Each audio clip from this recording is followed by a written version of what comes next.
Good morning students, welcome to Lakshya coaching institute. तो देखिए, आज हमारा जो टॉपिक है वो सेकंड सीरीज़ है प्रॉफिट एंड लॉस पर। तो इससे पहले जो सीरीज़ आई थी वहाँ पर हम लोगों ने प्रॉफिट एंड लॉस की ऑलमोस्ट 80% की थ्योरी को डिस्कस कर लिया था। तो आज हम लोग क्या करेंगे, हम कुछ क्वेश्चंस को लेंगे, ठीक है, और उस थ्योरी के साथ साथ हम क्वेश्चंस को सॉल्व करना शुरू करेंगे। तो जैसे आप देख रहे होंगे बोर्ड पर, फर्स्ट क्वेश्चन आपके पास है। तो देखिए यहाँ पे क्वेश्चन कैसे होगा, मैंने यहाँ पे पहले ऑलरेडी ही कॉस्ट प्राइस लिख दी है, सेलिंग प्राइस लिख दी है, प्रॉफिट परसेंट और लॉस परसेंट यहाँ पे लिख दिया है, ठीक है। तो लैंग्वेज तो आ नहीं पाएगी, तो हम क्या करेंगे, सिर्फ वैल्यूज पर ही क्वेश्चन को सॉल्व करेंगे, बाकी क्वेश्चंस में वर्बली बोलते जाऊंगा, ठीक है। तो देखिए फर्स्ट क्वेश्चन क्या है कि किसी व्यक्ति ने किसी वस्तु को बेचा कितने पर, 572 रुपीज पर, ठीक है, और उसको ऐसे में लाभ होता है कितने का, 30% का उसको फायदा होता है। तो आपको निकालना है कि उस वस्तु की कॉस्ट प्राइस क्या थी, ठीक है। तो लास्ट हमने एक चीज देखी थी। तो देखो यार, इसके ना सॉल्व करने के कुछ सिंपल से तरीके भी हैं। प्रॉफिट परसेंट है ना आपके पास, आप रेशियो मेथड भी लगा सकते हो, जो हमने पिछली क्लास में डिस्कस किया था। रेशियो मेथड क्या है, प्रॉफिट हुआ ना मुझे 30% का, है ना, तो 30% की जो टेबल फ्रैक्शन बनती है वो कितनी बनती है, 3/10 बनती है, ठीक है, 3/10 बनती है। 3/10 इंक्रीज हुई है ना, क्योंकि प्रॉफिट है, तो मतलब 13/10 हुआ है ना। मैंने आपको पहले ही बता दिया था कि रेशियो में जो नीचे की वैल्यू होती है वो बताती है ओरिजिनल वैल्यू, मतलब पहले की संख्या। अब बाद की वैल्यू बताती है क्या, जो न्यूमरेटर होता है, ठीक है। और इन दोनों का जो चेंज होता है, इन दोनों का जो डिफरेंस होता है, वही क्या कहलाता है, चेंज। चेंज क्या हो सकता है, चेंज आपका इंक्रीज भी हो सकता है और डिक्रीज भी हो सकता है। कहने का मतलब जो चेंज है हमारा, चेंज हमारा प्रॉफिट में भी आ सकता है और लॉस में भी आ सकता है। तो अब आप देखेंगे यहाँ पे चेंज कितने का है, चेंज तो 3 का है ना। पहले कोई चीज 10 थी, अब वो चीज कितनी हो गई, 13 हो गई। तो जो चेंज आया वो कितने का आया, 3 का आया। तो इसका मतलब जो प्रॉफिट हुआ वो कितने का था, 3 का था। 3 क्या रिजेंबल कर रहा है यहाँ पे, ठीक है, 13, सॉरी, ठीक है। ये जो चेंज आया वो 3 का आया। 3 क्या रिप्रेजेंट कर रहा है, 30% को रिप्रेजेंट कर रहा है। 13 किसको रिप्रेजेंट कर रहा है, 572 को रिप्रेजेंट कर रहा है। मुझे क्या बताना है, पहले की चीज, मतलब कॉस्ट प्राइस बतानी है।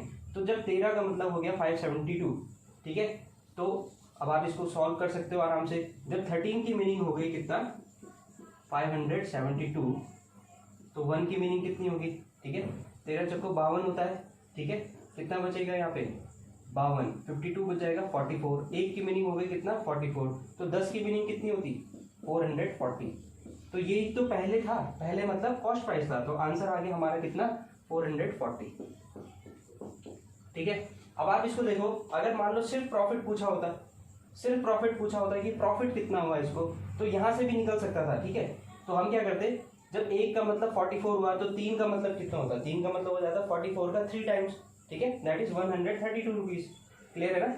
चलिए, तो 3 का मतलब हो जाता है 132 रुपीज। तो बेसिकली क्या है, आपको समझना ये है कि आप सिर्फ रेशियो मेथड से भी क्या कर सकते हो, प्रॉफिट एंड लॉस के क्वेश्चंस आसानी से कर सकते हैं, ठीक है। तो अभी आप इस सॉल्यूशन को देखिए, फिर हम चलते हैं नेक्स्ट क्वेश्चन पर।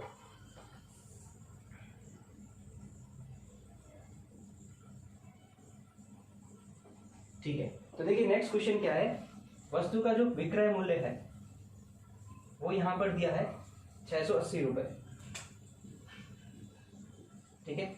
और ऐसे में व्यक्ति को जो लॉस हो रहा है, ऐसे में व्यक्ति को जो लॉस हो रहा है वो हो रहा है 15% का लॉस, ठीक है। आपको बताना है कि क्रय मूल्य कितना होगा, ठीक है। अगेन उसी मेथड को लेकर चलते हैं जो रेशियो मेथड है, हमने डिस्कस भी किया था पिछली क्लास में। अब हानि हुई है 15% की, 15% की जो फ्रैक्शन होती है वो कितनी होती है, 15% की जो फ्रैक्शन होती है वो होती है हमारी 3/20, ठीक है ना, 3/20 होती है। 15% की हानि हुई है तो मतलब 15% डिक्रीज हुआ है। 15% डिक्रीज होगा तो कितना बन जाएगा, 17/20 बन जाएगा, ठीक है। तो मतलब कोई चीज पहले 20 रुपया थी, अब वो कितनी हो गई, 17 हो गई। सेलिंग प्राइस आपको दी है ना, ठीक है। अच्छा बताओ, इस रेशियो में कॉस्ट प्राइस क्या होगी, सेलिंग प्राइस क्या होगी। भाई कॉस्ट प्राइस तो शुरुआती चीज हुई, तो ये कॉस्ट प्राइस हो जाएगी। सेलिंग प्राइस क्या होगी, जो बाद की चीज हुई, सेलिंग प्राइस हो जाएगी। तो 17 किसको डिनोट कर रहा है, 680 को डिनोट कर रहा है 17, ठीक है। तो आपका आंसर वर्बली आ सकता है, बिना पेन उठाए आ सकता है। आपको क्या करना है, 17 का मतलब हो गया 680, तो 1 का मीनिंग कितना होगा, 17 से डिवाइड कर लो इसको, तो ये कितना आ जाएगा, 40 आ जाएगा, ठीक है भाई। तो 1 का मतलब 40 आ गया। मुझे निकालना था कॉस्ट प्राइस। कॉस्ट प्राइस यहाँ पर इस रेशियो में कितना है, 20 है ना। तो देखो 1 का मतलब 40 हो गया, तो 20 का मतलब कितना हो जाएगा, आप कर सकते हैं आराम से। 20 का मतलब हो जाएगा 800। तो इसका मतलब वस्तु का जो क्रय मूल्य था वो कितना था, 800 था। तो बेसिकली ये तो सिर्फ समझने के लिए आप इसको क्वेश्चन को बिना पेन उठाए भी इसको कर सकते हैं। बस आपको ये चीज मेंटेन करनी है कि रेशियो में जो डिनोमिनेटर है ना, जो नीचे की जो संख्या है वो हमेशा पहले की चीज बताएगी, दैट इज कॉस्ट प्राइस। ऊपर की जो वैल्यू है वो बताएगी क्या, सेलिंग प्राइस। और जो इनका डिफरेंस है वो ही क्या बताएगा, या तो प्रॉफिट बताएगा या लॉस बताएगा। ठीक है, चलिए इस क्वेश्चन को आप तब तक देखिए।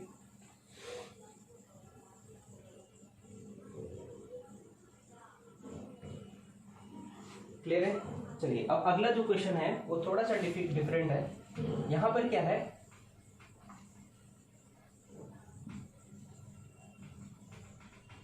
केस दे रखे हैं आपको कि यदि एक व्यक्ति किसी वस्तु को जब 8% के लॉस पर बेचता है, ठीक है, और फिर वही व्यक्ति दूसरी बार उसी वस्तु को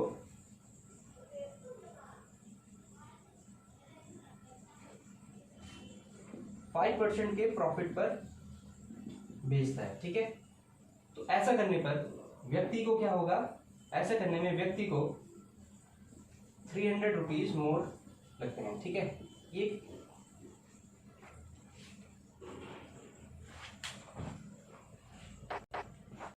ओके स्टूडेंट्स, तो देखिए नेक्स्ट क्वेश्चन क्या है। क्वेश्चन इस टाइप का है कि एक व्यक्ति अपनी एक वस्तु को पहले 5% के लॉस पर बेचता है, ठीक है, और फिर जब वो अपनी ही वस्तु को 5% के प्रॉफिट पर बेचता है, तो ऐसे में वो ये देखता है कि उसको 300 रुपये ज़्यादा अधिक का क्या हो रहा है, प्रॉफिट हो रहा है, ठीक है।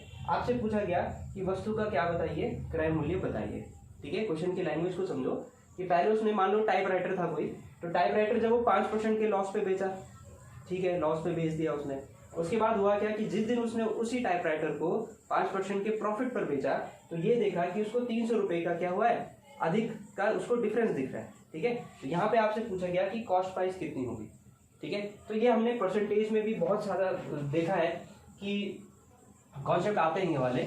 उसमें क्या होता है कि जो वैल्यू का जो डिफरेंस है ना, वैल्यू जैसे V1 और V2, वैल्यू का जो डिफरेंस है उसको हम सीधे सीधे कंपेयर करते हैं किससे, परसेंटेज के डिफरेंस से, ठीक है।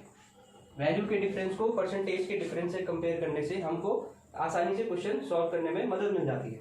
तो देखो कोई चीज 5% लॉस में है, कोई चीज 5% के प्रॉफिट पे है। तो अगर मैं आपसे ये पूछूं इसमें वैल्यू का कितना डिफरेंस है, तो वैल्यू का डिफरेंस तो 300 है, पर परसेंटेज का डिफरेंस कितना है यहाँ पे, ठीक है। परसेंटेज का डिफरेंस, कोई स्टूडेंट हो सकता है कि ये क्या सोचे, सर परसेंटेज का जो डिफरेंस है वो कितना है, 0 है, क्योंकि यहाँ भी 5 है, यहाँ भी 5 है, जबकि ऐसा नहीं है। देखिए आपको परसेंटेज का डिफरेंस कैसे समझना है, जैसे मान लीजिए ये एक नंबर लाइन हुई, ठीक है। अगर मैं यहाँ पर किसी वस्तु को बेचता हूँ तो क्या मेरे को प्रॉफिट होगा, ना ही मेरे को लॉस होगा। इस वैल्यू से जैसे ही मैं थोड़ा आगे जाता हूँ तो मेरे को क्या होगा, प्रॉफिट होगा, ठीक है। और इस वैल्यू से जैसे ही मैं थोड़ा सा भी पीछे आता हूँ, मान लो 5% लॉस पर आया, तो मेरे को क्या होगा, यहाँ पर लॉस होगा, ठीक है। तो इसका मतलब परसेंटेज का जो डिफरेंस आया वो कितना आया यहाँ पे, यहाँ से यहाँ तक, यहाँ से यहाँ तक आया डिफरेंस 10% का। क्लियर हुई ये बात। तो 10% क्या बताया, 10% किसने शो किया, परसेंटेज की डिफरेंस ने शो किया। अब यही 10% तो किसके बराबर है, वैल्यू में 300 के बराबर है। आपसे क्या पूछा, कॉस्ट प्राइस पूछा। अभी तक तो हम इतना ही समझे कि 10% पे 300 आ रहा है। तो कॉस्ट प्राइस होती क्या है, देखो भाई कॉस्ट प्राइस को हमने क्या डेफिनेशन दी है, पहले की थ्योरी में कॉस्ट प्राइस को मैंने डेफिनेशन दी है ओरिजिनल वैल्यू, ठीक है। अब जब कोई चीज ओरिजिनल वैल्यू पे है तो आपको पता है कि हर चीज अपने आप में क्या होती है, जैसे मान लो मैंने कुछ भी कहा, कोई भी नंबर लिया 795 लिया, तो ये अपने आप में एक ओरिजिनल है। अब इस पे मैं कुछ भी बढ़ाऊं कुछ भी घटाऊं वो डिफरेंस बनेगा। तो ओरिजिनल वैल्यू अपने आप में क्या होती है, कंप्लीट मानी जाती है, और कंप्लीटनेस को क्या शो करता है, 100% शो करता है, ठीक है। तो इसका मतलब ये क्या शो करता है, 100% को शो करता है हमेशा कॉस्ट प्राइस। तो जब मेरे पास 10% आ गया तो 100% निकालना तो काफी आसान है, इसका सीधे 10 गुना कर देंगे, तो 100% कितना हो जाएगा, 3000 हो जाएगा, ठीक है। तो यहाँ पर हमने क्या करा, यहाँ पर हमने प्रॉफिट एंड लॉस के तो कॉन्सेप्ट लगाए नहीं, हमने सिर्फ क्या देखा, हमने सिर्फ देखा परसेंटेज के कॉन्सेप्ट को। ठीक है, क्लियर है ये वाला क्वेश्चन। चलिए नेक्स्ट क्वेश्चन पर आते हैं। Okay, the next question is, एक व्यक्ति अपनी वस्तु को 20% के लॉस पर बेचता है, ठीक है, पर जैसे ही वो अपनी वस्तु को 12 रुपए अधिक करके बेचता है, वो यह देखता है कि उसको 5% का क्या हो गया, प्रॉफिट हो गया। ठीक है, तो ये क्वेश्चन भी क्या है, सेम वैसे ही है। आपके पास 2 परसेंटेज दे रखे हैं और उनके बीच में जो डिफरेंस दिया है वो किसी वैल्यू के अकॉर्डिंगली दिया है, तो सीधे सीधे आप क्या कीजिए, आप परसेंटेज को वैल्यू से कंपेयर कीजिए। अब खुद बताओ, 20% का यहाँ पे क्या है, लॉस हुआ है, और यहाँ पे प्रॉफिट कितने का हुआ, 5% का प्रॉफिट हुआ, तो यहाँ पे परसेंटेज का डिफरेंस कितना हुआ, मान लो ये 5% का प्रॉफिट है और यहाँ पे ये कितना है, 20% का लॉस है। तो यहाँ से जो डिफरेंस हुआ, देखो यहाँ से यहाँ तक आने में 20 और यहाँ से यहाँ पे जाने में 5, तो जो कंप्लीट जो डिफरेंस है वो कितने का है, 25% का है। ठीक है, तो अब यहाँ से क्या पता चला मुझे कि भाई 25% की जो वैल्यू है वो कितनी है, 12 रुपए के हिसाब से। ठीक है, और मुझे निकालना है यहाँ पर इस वाले क्वेश्चन में कॉस्ट प्राइस। तो कॉस्ट प्राइस आपको हमेशा ध्यान रखना है कि 100% पर ही कॉस्ट प्राइस मानी जाती है, क्योंकि वो स्टार्टिंग है, वो ओरिजिनल है। ठीक है, तो 25% इतना है, 12%, सॉरी 25% की वैल्यू कितनी है, 12 रुपए है। ठीक है, तो अब आप खुद बताओ कि 100% कितना होगा, सीधे इसका 4 गुना होगा। ठीक है, तो यहाँ से 100% कितना हो जाएगा, इसका 4 गुना, दैट इज 48 रुपीज। तो इस क्वेश्चन का जो आंसर था कि जो कॉस्ट प्राइस है वो कितनी होगी, यहाँ पे 48 रुपीज हो जाएगी। ठीक है, तो ये हमने यहाँ पे अभी 2 एग्जाम्पल देखे। पहला तो हमने ये देखा कि जो फर्स्ट के जो 2 क्वेश्चन थे वहां पे हमने प्रॉफिट और लॉस से ही एक रेशियो बनाया, रेशियो के से ही हमने क्या कर लिया, सेलिंग प्राइस और कॉस्ट प्राइस को निकालना शुरू कर दिया। सेकंड जो क्वेश्चन थे टाइप के, वो क्या थे, जब हमने परसेंटेज के डिफरेंस में और वैल्यू के डिफरेंस पे क्वेश्चन को सॉल्व करना शुरू किया। ओके, चलिए अब नेक्स्ट क्वेश्चन पर आते हैं। Okay students, the next question is, a man sold an article at rupees 720, he get a loss of 25%. To gain 25%, he should sell the article at what cost? ठीक है, तो देखिए यहाँ पर क्या है ना, इस क्वेश्चन को आप अगर अच्छे से समझो, जब व्यक्ति ने उस वस्तु को कितने पर बेचा, 720 पर बेचा, ठीक है, तो उसे लॉस हुआ कितने का, 25% का। ठीक है, अब वो अगर उसको 25% का प्रॉफिट कमाना है तो वो उस वस्तु को कितने पर बेचे। ठीक है, तो पहले आप देखो, सिंपल सा तरीका है, अगर आप इसको 1 स्ट्रोक में करना चाहो तो जब 25% का लॉस हुआ ना मेरे को, तो मैंने वस्तु को 100 की जगह कितने पर बेचा, 75% पे बेचा। ठीक है, 75% पर मैंने उसको बेचा और वैल्यू कितनी दे रखी है, 720। तो इसका मतलब अगर मैं 100 रुपए की चीज को 75 पर बेचूं तो मुझे क्वेश्चन के हिसाब से किसी चीज को 720 रुपए पर बेचना पड़ेगा। इसका मतलब 75% किसको डिनोट कर रहा है, 720 को डिनोट कर रहा है। ये चीज आप समझ गए। ठीक है, और आपको निकालनी है क्या, सेलिंग प्राइस निकालनी है जब उसको 25% हो। तो पहले हम कॉस्ट प्राइस पर तो आए, चलिए अब 75% का मीनिंग कितना हो गया, 720। तो चलिए 75% रिप्रेजेंट किया किसने, 720 ने। अब बताओ 75% की जो फ्रैक्शनल वैल्यू होती है वो कितनी होती है, होती है 3/4। ठीक है, 3/4 होती है। और कॉस्ट प्राइस कहाँ पर आती है, 100% पे आती है। ठीक है, तो यहाँ से बड़े आसानी से हो जाएगा, जब 75% इतना है तो 25% कितना होगा, जस्ट 3 से डिवाइड करके। ठीक है, तो इसको आप जैसे ही 3 से डिवाइड करोगे तो कितना आ जाएगा, 240 आ जाएगा। ठीक है, 100% कितना होगा, 100% हो जाएगा 4 से मल्टीप्लाई करके। तो इसको आप 4 से मल्टीप्लाई करोगे तो कितना आ जाएगा, 960 आ जाएगा। ठीक है, तो इसका मतलब कॉस्ट प्राइस कितनी थी, 960 रुपए थी। अब मुझे चाहिए गेन, चाहिए 25% का, मुझे क्या चाहिए, प्रॉफिट और चाहिए। ठीक है, तो जब 100% 960 है, 25% मेरे पास आ गया 240 है, तो 125% कितना होगा।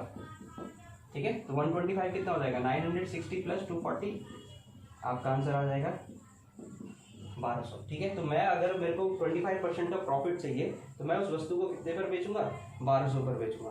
मान लो अगर मैं वैल्यू को थोड़ा सा चेंज कर दूं, मैं ये बोलूँ टू गेन 25% की जगह टू गेन 50%। भाई अगर मेरे को 50% का प्रॉफिट चाहिए तब मैं उस वस्तु को कितने पर बेचूं, तो आप इसी परसेंटेज पिरामिड से देख कर सकते हो। 100% की वैल्यू आ गई ना, 100% क्या है, कॉस्ट प्राइस है। अब अगर वो आपसे कितने भी परसेंट के प्रॉफिट पे पूछे, वैल्यू को बढ़ाना ही तो है मुझे उतने परसेंट से। तो देखो यार 100% 960 है, ठीक है। 25% 240 है, 50% का प्रॉफिट चाहिए तो 50% क्या हो जाएगा, इसका जस्ट डबल ही तो होगा, दैट इज 480। तो 480 जुड़ना चाहिए ना कॉस्ट प्राइस में, 960 पर जुड़ जाएगा। ठीक है, कितना आ जाएगा 1440। क्लियर है। तो ऐसे क्वेश्चन भी आपके पास एग्जाम में आते हैं।